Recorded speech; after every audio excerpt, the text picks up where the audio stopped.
ಮನ್ಸಿಗೆ ಪದೇ ಪದೇ ಪಗಡೆ ಆಡೋ ಆಸೆ ಆಗ್ತಾ ಇದೆ. ಪಗಡೆ ಆಡೋಣವಾ? ಬೇಡ ಮೂರ್ಖ. ಪಗಡೆ ಏನಾದ್ರೂ ಆಡಿದ್ರಿ ಅಮ್ಮನ್ಗೆ ಕೋಪ ಬರೋ ಹಾಗೆ ಮಾಡ್ದಾಗತ್ತೆ. ಸ್ವಲ್ಪ ಹೊತ್ತು ಆಡೋಣವಾ? ಬೇಡ ಮೂರ್ಖ, ನಾವು ಆಟ ಆಡೋದು ಬೇಡ. ಗೊತ್ತಾಯ್ತು ನಂಗೆ, ನನ್ ಮಾತು ಯಾರೂ ಕೇಳೋದಿಲ್ಲ.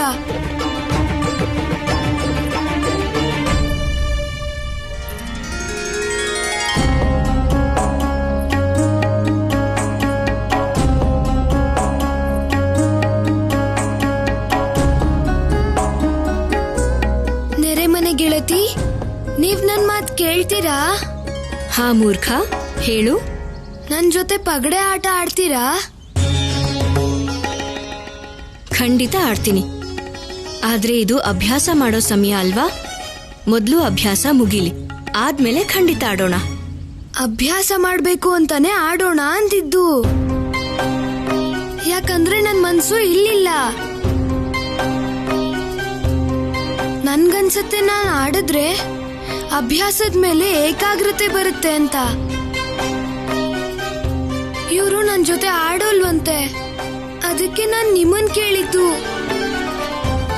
ಬನ್ನಿ ಅಲ್ವಾ, ದಯವಿಟ್ಟು ನನ್ ಜೊತೆ ಆಡಿ.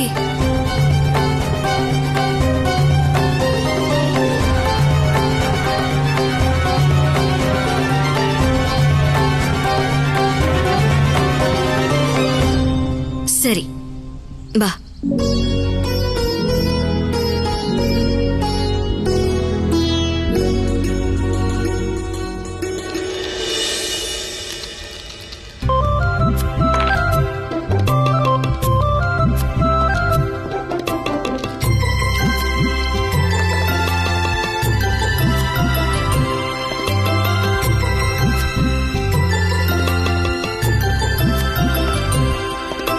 ನೋಡು, ನಾನ್ ಮತ್ತೆ ಗೆದ್ಬಿಟ್ಟೆ ಮೂರ್ಖ.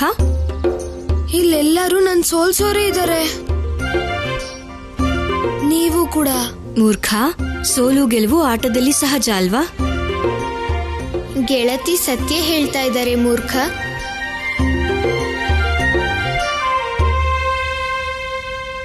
ನೀನ್ ಮಾತಾಡ್ಬೇಡ ಶಿವ, ನನಗ್ ಗೊತ್ತಾಯ್ತು, ನೀನು ನನ್ ಗೆಳೆಯನೇ ಅಲ್ಲ.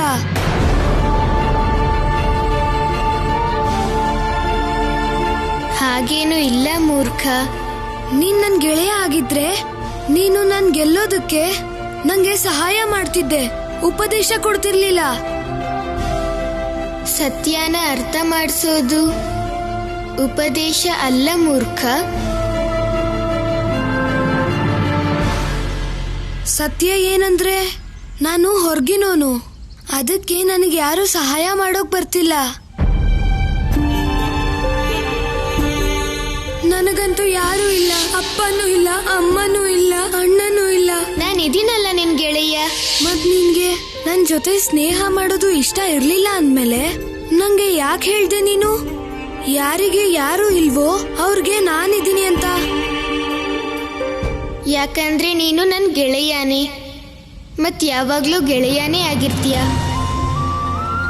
ಸಂಬಂಧಗಳು ಪದೇ ಪದೇ ಬದಲಾಗೋದಿಲ್ಲ ಮೂರ್ಖ. ಒಂದ್ಸಲ ಬಂಧ ಗಟ್ಟಿಯಾಗೋದ್ರೆ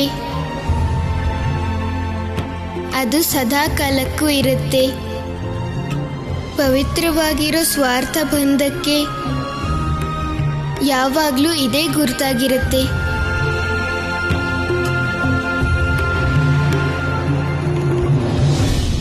ನಂಗ್ ಗೊತ್ತಿತ್ತು ನಿನಗೆ ನನ್ ಸೋಲೋದಿಷ್ಟ ಇಲ್ಲ ಅಂತ.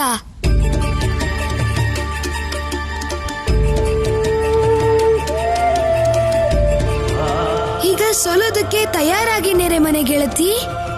ನನ್ ಗೆಳೆಯ ಬರ್ತಾ ಇದ್ದಾನೆ ನನ್ ಪರವಾಗಿ ಆಟ ಆಡೋದಕ್ಕೆ.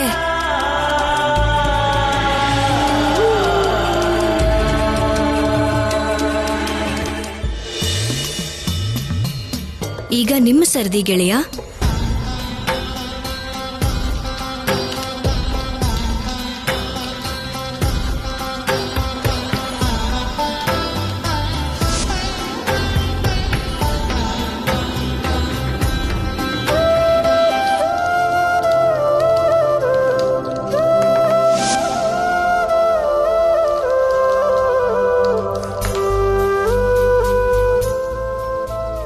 ಗೆದ್ಬಿಟ್ಟ, ಶಿವ ಗೆದ್ಬಿಟ್ಟ.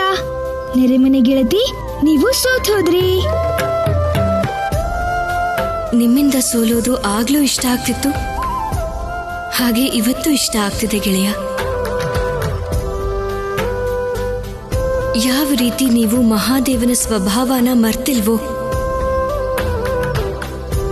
ಅದೇ ರೀತಿ ಅವ್ರ ಸ್ವರೂಪನೂ ಕೂಡ ನೆನಪು ಮಾಡ್ಕೊಳ್ಳಿ ಗೆಳೆಯ.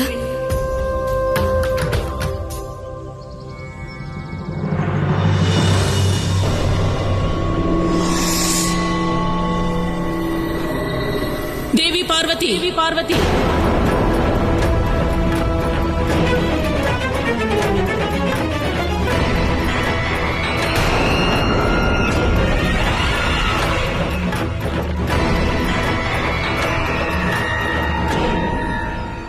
ಯಾರ ಅನುಮತಿ ತಗೊಂಡು ನೀವು ನನ್ನ ಮಕ್ಕಳ ಜೊತೆ ಪಗಡೆ ಆಡ್ತಾ ಇದ್ದೀರಿ?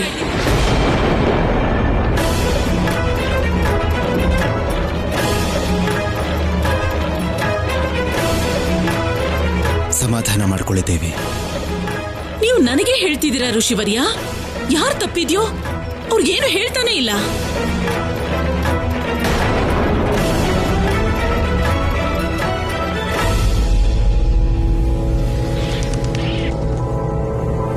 ದೇವಿ ಪಾರ್ವತಿ, ಇವತ್ತು ನೀವು ನನ್ನ ಸಹನೆ ಪರಿಧಿನ ಮೀರಿದಿರಾ.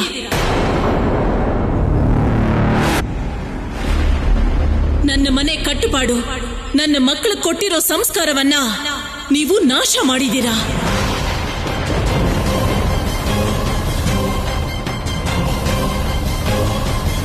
ನಾನು ನನ್ನ ಮಕ್ಕಳಿಗೆ ಅಭ್ಯಾಸ ಮಾಡೋಕ್ ಹೇಳಿದ್ದೆ, ಮತ್ ನೀವು ಅವ್ರ ಜೊತೆ ಪಗಡೆ ಆಟ ಆಡ್ತಿದ್ದೀರಾ. ದೇವಿ, ಬಹುಶಃ ಇದು ಮಕ್ಕಳ ಆಟನೇ ಇರಬಹುದು. ಆದ್ರೆ ಇವ್ರ ಮಗು ಅಲ್ವಲ್ಲ, ಇವರು ಆದಿಶಕ್ತಿ, ಜಗಜ್ಜನನಿ.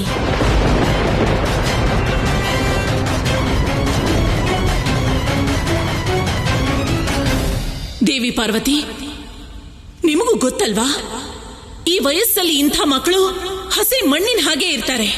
ಅವರನ್ನ ಹೇಗ್ ರೂಪಿಸ್ತೀವೋ ಅದೇ ಆಕಾರ ಪಡ್ಕೋತಾರೆ.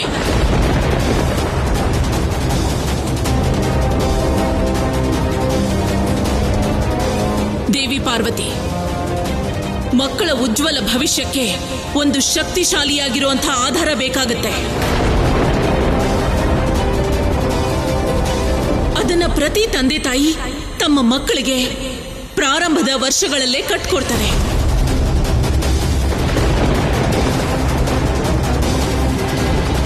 ಆ ಆಧಾರದ ಮೇಲೆನೆ ಮಕ್ಕಳು ಭವಿಷ್ಯದಲ್ಲಿ ಯೋಗ್ಯ ನಾಗರಿಕರಾಗ್ತಾರೆ. ಮತ್ತೆ ನನಗೆ ವಿಶ್ವಾಸ ಇದೆ, ಇಷ್ಟಂತೂ ನಿಮಗೆ ಖಂಡಿತ ಗೊತ್ತಿರುತ್ತೆ. ಆದ್ದರಿಂದ ಇವತ್ತು ನೀವು ಮಾಡಿರೋ ಈ ಕೆಲಸದ ನಂತರ ಈ ಮನೆಯಲ್ಲಿರೋ ಅಧಿಕಾರವನ್ನ ನೀವು ಕಳ್ಕೊಂಡಿದ್ದೀರಿ.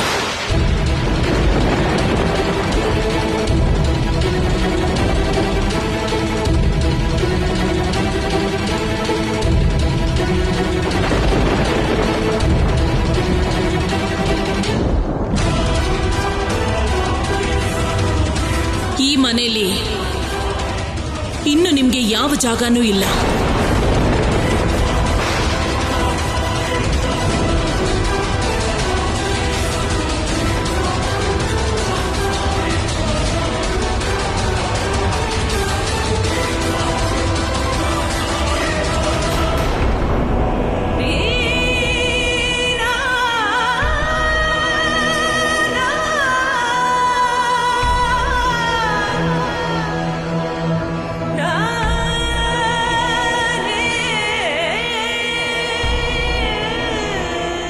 ನಿಮ್ ತಪ್ಪೇನೂ ಇಲ್ಲ ದೇವಿ ಅನಸೂಯ.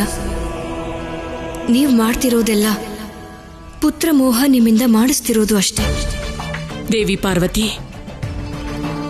ನನಗೆ ತುಂಬಾ ದುಃಖ ಇದೆ, ಆದ್ರೆ ಬೇರೆ ದಾರಿ ಇಲ್ಲ. ನಾನೊಬ್ಬ ತಾಯಿಯಾಗಿರೋದ್ರಿಂದ ನಾನೀಗ ಬಯಸೋದಿಷ್ಟೇ, ನನ್ನ ಮಕ್ಕಳ ಭವಿಷ್ಯ ಅನುಶಾಸನ ಇಲ್ಲದೆ ಅಸುರಕ್ಷಿತ ಆಗಬಾರ್ದು. ನೀವಿಲ್ಲಿರೋದ್ರಿಂದ ನನ್ನ ಮಕ್ಕಳ ಅಧ್ಯಯನ ಮತ್ತವರ ಭವಿಷ್ಯ ಎರಡಕ್ಕೂ ತೊಂದರೆ ಆಗತ್ತೆ.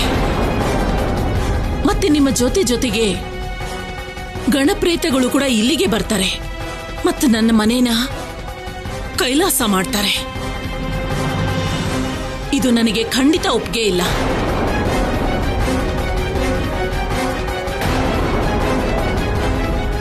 ಆದ್ದರಿಂದ ನಿಮ್ಮ ಮುಂದೆ ಒಂದು ನಿಮಿಷ ದೇವಿ, ಒಂದು ಕ್ಷಣನಾದ್ರೂ ಯೋಚನೆ ಮಾಡಿ. ಇಷ್ಟು ಕಠೋರ ನಿರ್ಧಾರ ಮಾಡೋ ಮೊದಲು ದಯವಿಟ್ಟು ಇನ್ನೊಂದು ಸಲ ಯೋಚನೆ ಮಾಡಿ ನೋಡಿ.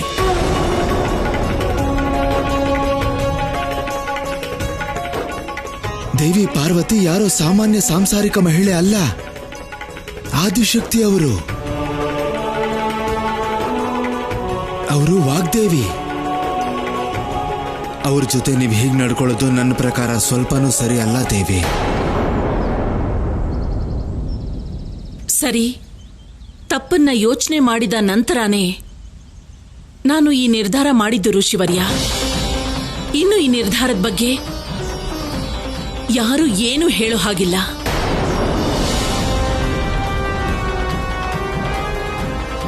ಸರಿ, ನೀವು ನಿರ್ಧಾರ ಮಾಡಿದಿರಿ ಅಂದ ಮೇಲೆ ನಾನೇನು ಹೇಳೋದಿಲ್ಲ. ಆದರೆ ಒಂದು ಮಾತನ್ನು ಮಾತ್ರ ನೆನಪಲ್ಲಿಟ್ಕೊಳ್ಳಿ. ಕೋಪದಲ್ಲಿ ತಗೊಳ್ಳೋ ನಿರ್ಧಾರದ ಪರಿಣಾಮ ಯಾವತ್ತೂ ಸುಖನಾಗ್ಲಿ ಸಂತೋಷನಾಗ್ಲಿ ಕೊಡೋದಿಲ್ಲ. ಭವಿಷ್ಯದಲ್ಲಿ ಪಶ್ಚಾತ್ತಾಪ ಪಡಬೇಕಾಗತ್ತೆ. ಆದರೆ ಅಷ್ಟರಲ್ಲಿ ಆ ನಿರ್ಧಾರನ ಬದಲಾಯಿಸೋ ಅಥವಾ ಸುಧಾರಿಸೋ ಸಮಯ ಮುಗಿದು ಹೋಗಿರುತ್ತೆ ದೇವಿ.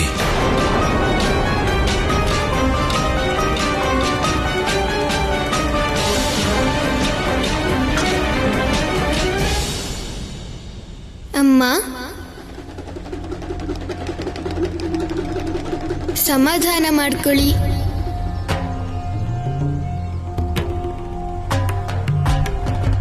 ಕೋಪದಿಂದ ನಿಮ್ಮ ಮನಸ್ಸು ವ್ಯಾಕುಲ ಆಗ್ತಾ ಇದೆ. ನಿಮ್ಗೇನ್ ಬೇಕು, ಹೇಗ್ ಬೇಕು ಹಾಗೇ ಆಗತ್ತೆ ಅಮ್ಮ, ಅದೇ ರೀತಿ ಆಗತ್ತೆ. ನನ್ನ ಗೆಳತಿಯವ್ರ ಮನೆಗೆ ಹೋಗ್ತಾ ಇದ್ದಾರೆ ಅಮ್ಮ.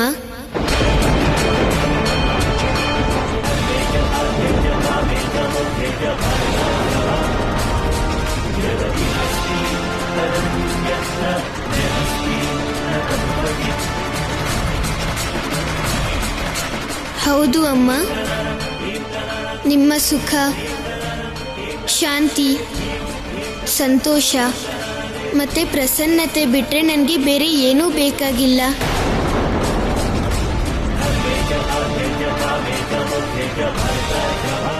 ನಾನು ಗೆಳತಿಗೆ ಹೇಳ್ತೀನಿ ಅಮ್ಮ, ಅವರು ಒಪ್ಕೋತಾರೆ.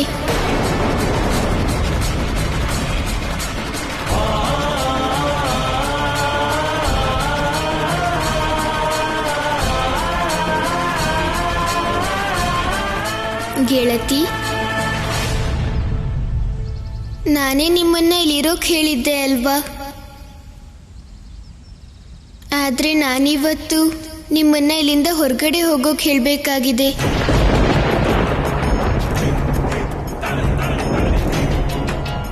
ಯಾಕಂದ್ರೆ ನಿಮಗ್ ಗೊತ್ತಿದೆ, ಅಮ್ಮನ ದುಃಖನ ನನ್ನ ಕೈಲಿ ಸಹಿಸ್ಕೊಳಕ್ಕಾಗಲ್ಲ ಅಂತ.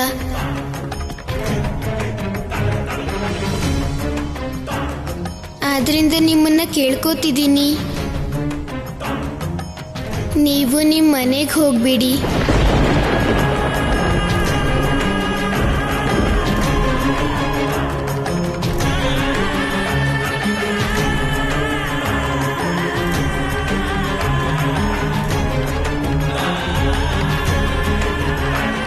ನನಗೆ ನಿಮ್ ಕಷ್ಟ ಅರ್ಥ ಆಗುತ್ತೆ ಗೆಳೆಯ.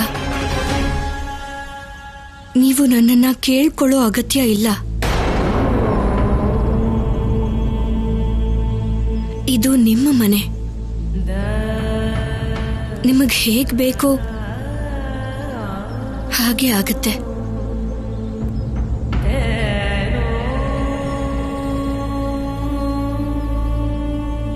ದೇವಿ ಅನಸೂಯ, ನೀವು ದಯವಿಟ್ಟು ನೊಂದ್ಕೋಬೇಡಿ. ನಿಮ್ಮ ಬಗ್ಗೆ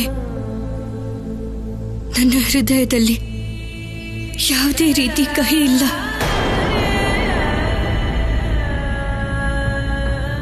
ಪ್ರತಿಯೊಂದು ಘಟನೆಯ ಹಿಂದೆ ಪರಿಸ್ಥಿತಿಯ ಕೈವಾಡ ಇದ್ದೇ ಇರುತ್ತೆ. ಮತ್ತಿಲ್ಲಿ ಬಂದಿರೋ ಪರಿಸ್ಥಿತಿಯಿಂದಾಗಿ ನಮ್ಮಿಬ್ಬರ ಮಧ್ಯೆ ಭಿನ್ನಾಭಿಪ್ರಾಯ ಬಂದಿದೆ.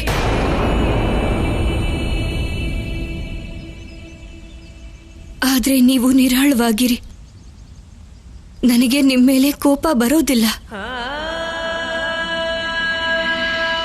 ನಮ್ಮ ಮನಸ್ಸು ಪರಸ್ಪರ ಯಾವತ್ತೂ ದೂರ ಆಗಲ್ಲ.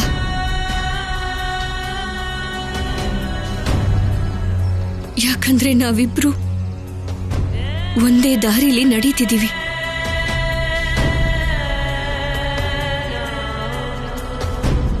ನೀವು ಮಹಾದೇವನ ಇಚ್ಛೆಯ ಪ್ರಕಾರ ಕೆಲಸ ಮಾಡ್ತಿದ್ದೀರಾ, ಮತ್ತೆ ನಾನು ಕೂಡ ಅವ್ರ ಇಚ್ಛೆಯ ಹಾಗೆ ಮಾಡ್ತಿದ್ದೀನಿ.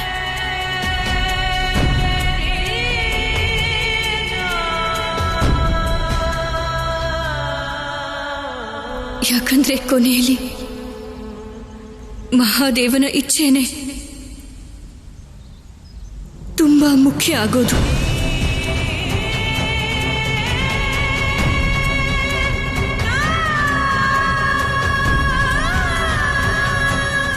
ನನಗೆ ಗೊತ್ತಿದೆ ಮಹಾದೇವ, ನೀವು ತಾಯಿಗೋಸ್ಕರ ಜಗತ್ತಿನ ಎಲ್ಲ ಕಷ್ಟಗಳನ್ನ ಬೇಕಾದ್ರೂ ಸಹಿಸ್ಕೋತೀರಾ.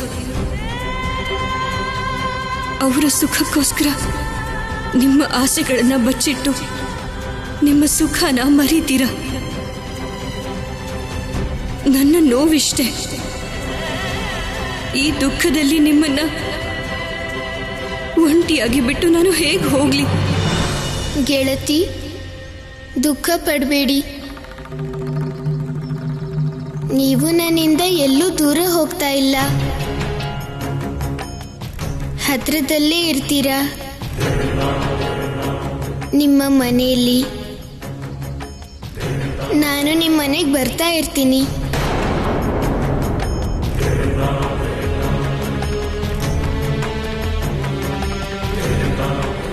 ಅಮ್ಮ, ನನಗೆ ಗೊತ್ತಿದೆ ನಿಮಗೆ ಇದರಿಂದ ಏನೂ ಬೇಜಾರಾಗಲ್ಲ ಅಂತ. ಇದರಿಂದ ನಿಮ್ಮ ತಾಯಿಗೆ ಯಾಕೆ ಬೇಜಾರಾಗುತ್ತೆ ಶಿವ?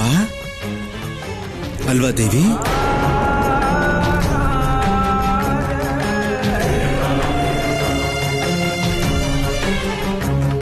ಶಿವ ದೇವಿ ಪಾರ್ವತಿನ ನೋಡಕ್ ಹೋದ್ರೆ ಸಹಿಸ್ಕೊಳ್ತೀನಿ ಋಷಿವರ್ಯ. ಆದ್ರೆ ದೇವಿ ಪಾರ್ವತಿ ಯಾವಾಗ್ಲೂ ಇದೇ ಮನೇಲಿರೋದನ್ನ ಸಹಿಸೋಕಾಗ್ತಿಲ್ಲ. ಸರಿ, ನಾನು ಇಲ್ಲಿ ಕಳೆದಿರೋ ಸಂತೋಷದ ಕ್ಷಣಗಳನ್ನ ನನ್ನ ಜೊತೆ ತಗೊಂಡು ಇಲ್ಲಿಂದ ಹೊರಡ್ತಾ ಇದ್ದೀನಿ.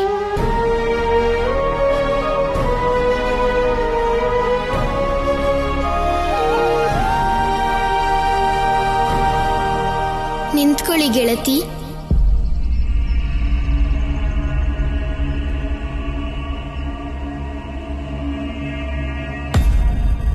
ಅಮ್ಮ, ನಾನು ನನ್ನ ಗೆಳತಿನ ಅವ್ರ ಮನೆವರೆಗೂ ಬಿಟ್ಟು ಬರ್ಲಾ? ನಿಮ್ಮ ಅನುಮತಿ ಇದೆಯಾ?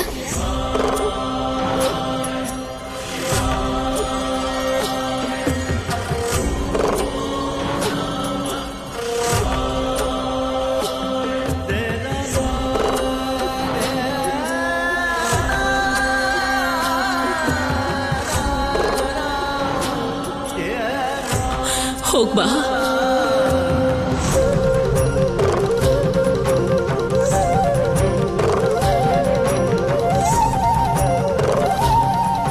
ಆದ್ರೆ ಬೇಗ ಬಂದ್ಬಿಡು. ಸರಿ ಅಮ್ಮ, ಬೇಗ ಬರ್ತೀನಿ.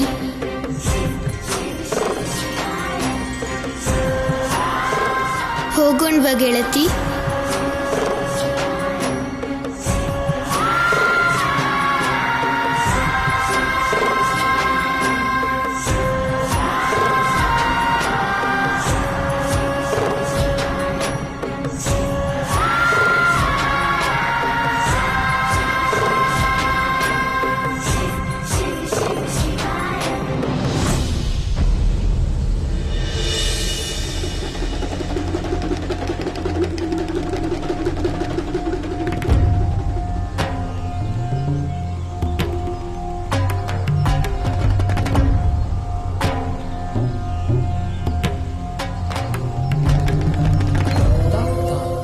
ಬನ್ನಿ ಮಾತೆ, ನಿಮ್ಗೆ ಸ್ವಾಗತ. ನಿಮ್ಗೂ ಸ್ವಾಗತ ಪ್ರಭು. ಒಳಗಡೆ ಬನ್ನಿ.